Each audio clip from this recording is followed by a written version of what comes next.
Dan ini adalah cuplikan Istiqomah Cinta yang akan tayang malam nanti. Episode ke-93 di hari Selasa tanggal kamu nggak membayar sisanya. Tentu saja Veronica langsung jelek ya mengetahui kalau ternyata dirinya juga bakalan dijual untuk melunasi sisa hutangnya. Dan sekarang ini Veronica benar-benar ketar-ketir. Tentu saja dia nggak mau ya kalau sampai dijual ke lelaki hidung belang.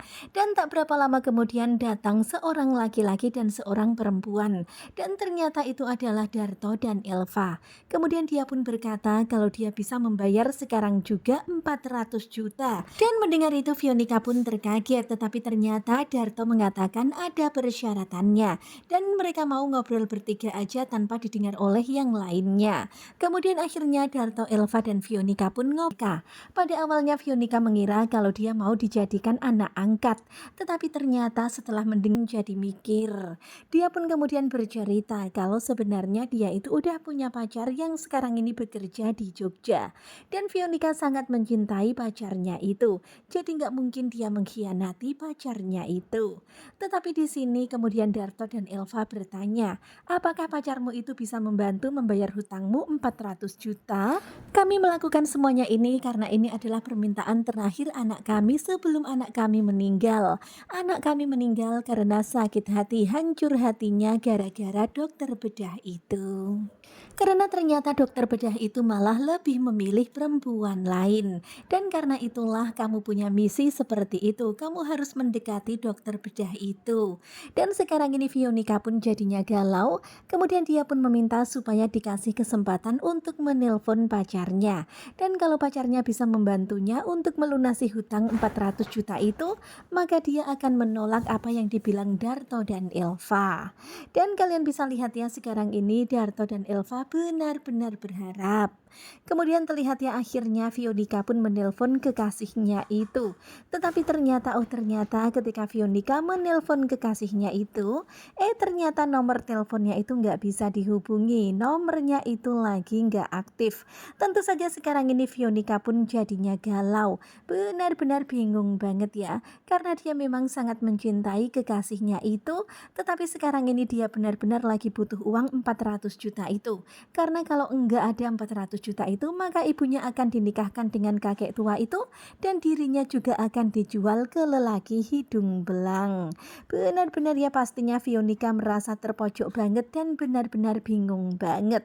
Satu kesempatan diberikan kepada Elva untuk dirinya menelpon kekasihnya di Jogja, tetapi ternyata kekasihnya itu no respon. Handphonenya ditelepon nggak diangkat, nomornya nggak aktif, pastinya bingung banget. Dan pada akhirnya karena terus dibujuk-bujuk sama Elva dan Darto, dan karena Veronica takut juga kalau bakalan dijual ke lelaki hidung belang, apalagi ibunya mau dinikahkan sama kakek tua itu, bener-bener rasanya Veronica seperti nggak punya pilihan. Apalagi kekasihnya juga nggak bisa dihubungi, benar-benar pusing banget Veronica sekarang ini.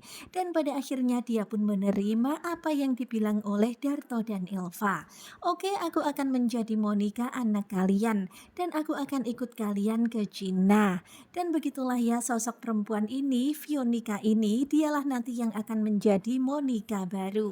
Kemudian adegan berpindah kepada Dokter Ahsan dan juga Fatan yang sekarang ini lagi menjenguk Dokter Lukas yang mengalami patah tangan di rumah sakit. Dan sekarang ini Dokter Lukas alhamdulillah ya sudah ditangani dan kondisinya luka tangan aja dan gak terlalu parah. Tetapi meskipun begitu dia nggak bisa melakukan operasi.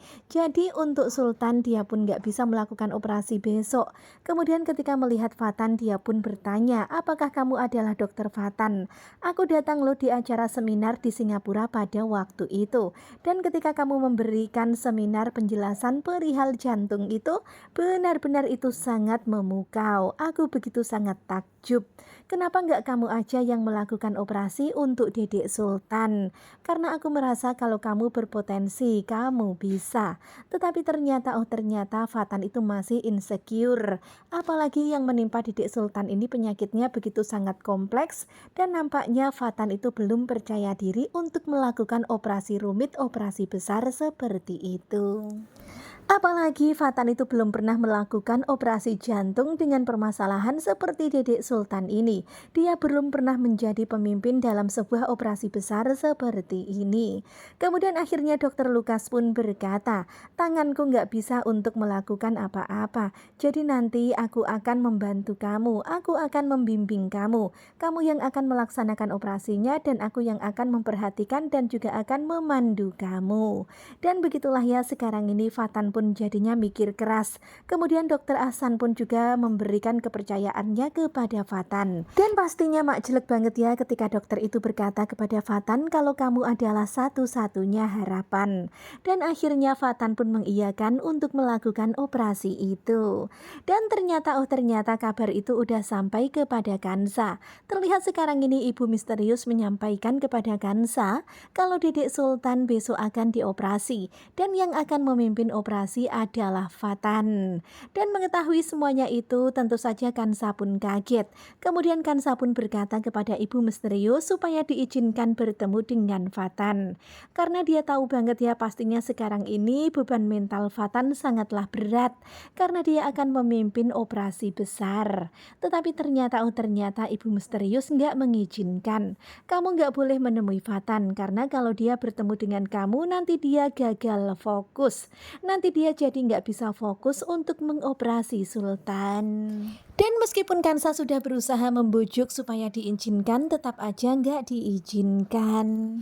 Karena ibu misterius berkata kalau dia khawatir nanti fokusnya Fatan bakalan pecah gara-gara melihat kamu Kansa. Nanti emosinya jadi meledak-ledak nggak karu-karuan jadinya nggak fokus ketika operasi Sultan. Dan hingga pada akhirnya Kansa pun berkata, oke baiklah. Tetapi apakah boleh kalau saya pergi ke masjid ke tempat kami pertama kali bertemu. Dan di masjid itu saya ingin berdoa mendoakan untuk keselamatan Sultan dan juga kesuksesan operasi Fatan.